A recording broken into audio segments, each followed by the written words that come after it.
Students, आज के इस वीडियो में मैं आपको पूरा पैनल के बारे में बताऊंगा कि एक सिंक्रोनस पैनल जो होता है वो कैसे वर्क करता है और इसके अंदर ये वायरिंग कैसे की गई है। इसके लिए मैं एक सहायता के रूप में एक मीटर लिया हूं और इस मीटर के द्वारा बताऊंगा। अगर आपको इसका सर्किट डायग्राम चाहिए तो आप कमेंट में जाकर के बोलिए और अपना नंबर शेयर करिए या हमारे ग्रुप में ऐड हो जाइए। वहां पर आपको ये मैं पूरा शेयर कर दूंगा, वहां पे जाकर के आप इसको देख सकते हैं।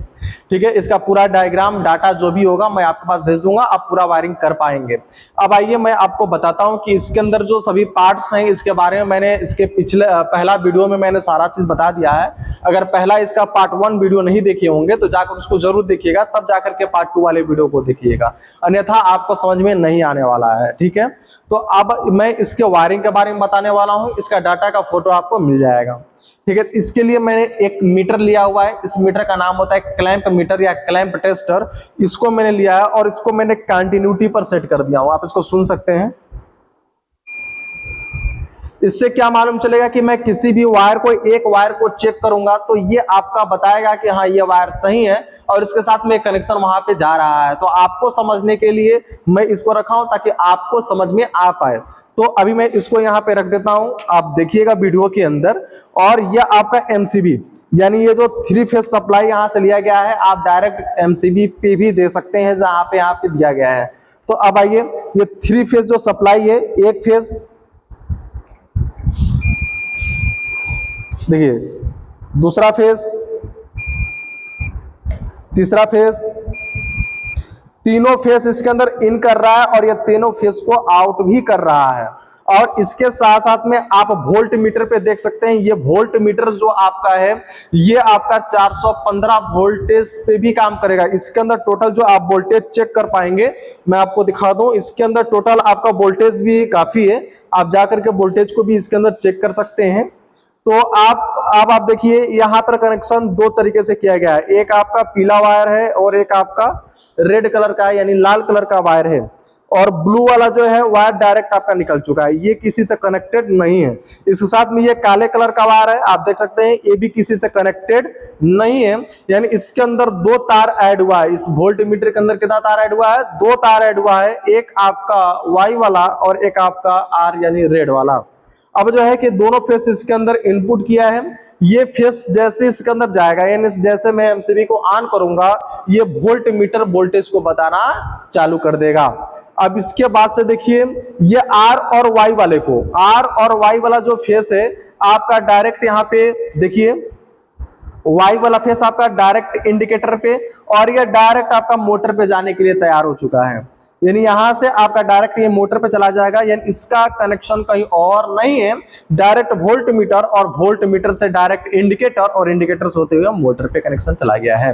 अब देखिए, अब आर वाले को समझ लीजिए। ये आर वाला गया है एम्पियर मीटर में, यानी ये सप्लाई डायरेक्ट यहां से वोल्ट मीटर से निकला और चला गया एम्पियर मीटर में, और एम्पियर मीटर से जो निकल रहा है वो चला गया इंडिकेटर पे और इंडिकेटर से चला गया वेरिएबल स्विच पे, वेरिएबल स्विच पे। अब ये सप्लाई चली गई और यही सप्लाई डायरेक्ट निकल करके, चूंकि यहां से कुछ कम और अधिक नहीं हो रहा है, यानी यहाँ पे आप देख सकते हैं आर वाली जो फेस गई है एम्पियर मीटर पे और एम्पियर मीटर से निकल करके चली गई है रेड इंडिकेटर पे और रेड इंडिकेटर से निकल करके चली गई डायरेक्ट आपके मोटर पे। यानी मोटर पे आर चला गया, मोटर पे वाई चला गया, अब मोटर पे बी जाना है और इंडिकेटर सिर्फ एक बाकी है यानी बी वाला। वो कैसे जलेगा? देखिए, यहाँ पे बी वाला फेस डायरेक्ट आपके इस एमसीबी से आउटपुट हुआ और एमसीबी से यह आउटपुट होकर के बिना किसी रास्ते में, बिना किसी रुकावट पे डायरेक्ट इंडिकेटर पे और इस इंडिकेटर से चला गया मोटर पे। यानी समय में क्या आया, तीनों फेस जो यहां से इनपुट किया है ये तीनों फेस आपके मोटर पे चला गया है। इससे इसका कोई रिश्ता नहीं है किसी भी उपकरण से। इसके अंदर बस 2 उपकरण काम कर रहा है, एक आपका वोल्ट मीटर और एक आपका एम्पियर मीटर। यानी वोल्ट मीटर क्या बताएगा? वोल्टेज बताएगा और एम्पियर मीटर मोटर की एम्पियर को दर्शाएगा, कितना एम्पियर मोटर ले रहा है। कहीं कहीं पे सीटी के द्वारा कनेक्शन किया जाता है, मोटर के ऊपर सीटी का कनेक्शन किया जाता है। तो अगर आप सीटी का कनेक्शन जानना चाहते हैं तो आप हमारे कमेंट सेक्शन में जाकर के कमेंट करिए ताकि मैं उसके बारे में आपको बता पाऊं। उम्मीद है कि आप पूरा समझ में आपको आ रहा होगा, समझ पा रहे होंगे आप। आगे देखिएगा, जो आर वाला फेस है इस कॉमन सप्लाई से यानी कॉमन से निकल करके आपका जो फेस है, आप देखिए आर मैंने यहां पर दिया था, ये आपका कॉमन पॉइंट है और कॉमन से एक आर सप्लाई निकल करके चली जाती है किसमें, वोल्ट मीटर में। क्योंकि ये सिंगल फेस वोल्टेज पे काम करता है वोल्ट मीटर आपका, इस पे जो है आप टोटल 300 वोल्टेज तक आप चेक कर सकते हैं इस वोल्ट पे।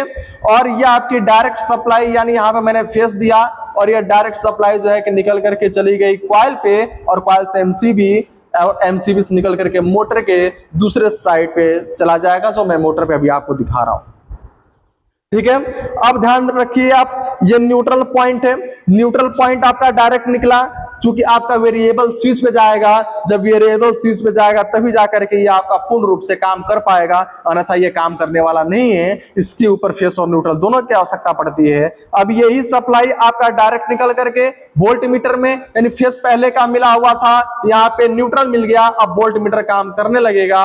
और इसके बाद से ये सप्लाई एम्पियर मीटर में, और एम्पियर मीटर से निकल करके चली गई एमसीबी में, कॉइल से होते हुए एमसीबी में, और ये एमसीबी वाली जो सप्लाई है चली गई मोटर पे, ठीक है। तो आपको समझ में आया कि इस तरीके से पूरा कनेक्शन किया जाता है। इसके साथ साथ में ये इंडिकेटर आपका 220 वोल्टेज पे चलने वाला है, तो हम क्या करेंगे, एक न्यूट्रल की सप्लाई यहीं से उठा करके और तीनों इंडिकेटर के एक कॉमन पॉइंट पे दे देंगे। अब थोड़ा सा मैं इसको आगे करता हूं और आगे की चीजों को आपको दिखाता हूं और समझाता हूं। देख सकते हैं कि यहां से जो सप्लाई निकला, बस दो ही सप्लाई निकला है। एक आपका ये दोनों सप्लाई कॉइल से निकल करके आया है, जहां की आप मोटर पे देखिए, थोड़ा सा नजदीक लाइए, इन लोगों को मोटर पे दिखाइए।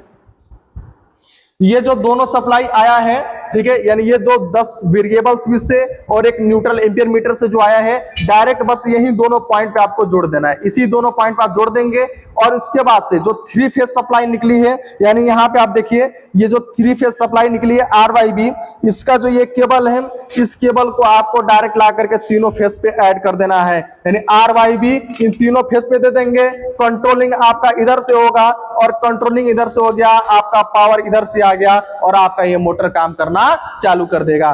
कभी कभी किसी अवस्था में यहाँ पे आपका कार्बन आपका वर्क नहीं करता है, तो आप इसके कार्बन ब्रश को आराम से यहां से निकाल करके इसको ढीला करेंगे। यहाँ पे एक आपका 6 नंबर का 8 नंबर का स्क्रू होता है, मतलब कि बोल्ट जैसे, आप इसको खोलेंगे, ये आपका पिन निकल जाएगा और यहां से आपका कार्बन ब्रश बाहर निकल जाएगा और ये आप इसके कार्बन ब्रश को आराम से चेक कर सकते हैं। बाइंडिंग के लिए आपको इसको खोलना पड़ेगा पूरे मोटर को, फिर ये बाइंडिंग होगा, तो इसका जो मोटर बाइंडर होता है वो इसको बाइंडिंग करता है। तो ये अलग चीजें हो गई, आपको कनेक्शन के बारे में मैंने आपको बताया। तो यहां पर जब मैं इसको चालू करूंगा, एमसीबी को मैं जैसे चालू करूंगा, वोल्ट मीटर एम्पियर मीटर बताना चालू कर देगा और यहां से मैं जैसे कंट्रोल करूंगा उसके हिसाब से मोटर की स्पीड कंट्रोलिंग होती रहेगी। तो इस प्रकार से ये आपका होता है। अगर ये मेरा वीडियो अच्छा लगा होगा तो एक लाइक जरूर दीजिएगा और चैनल को सब्सक्राइब जरूर करिएगा। उम्मीद है कि आपको पूरा समझ में आया होगा। और इसके आगे यहाँ पे आप देख सकते हैं बहुत सारी पैनलें हैं, सभी पैनल के बारे में आपको पूर्णतः जानकारी दी जाएगी। तो आप लोग अगर हर एक पैनल के बारे में सीखना चाहते हैं तो आप लोग हमारे वीडियो में जरूर बने रहिएगा।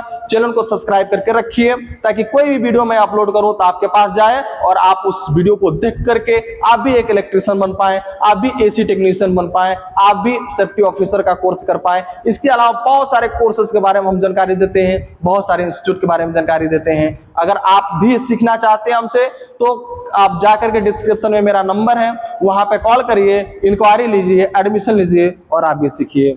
धन्यवाद।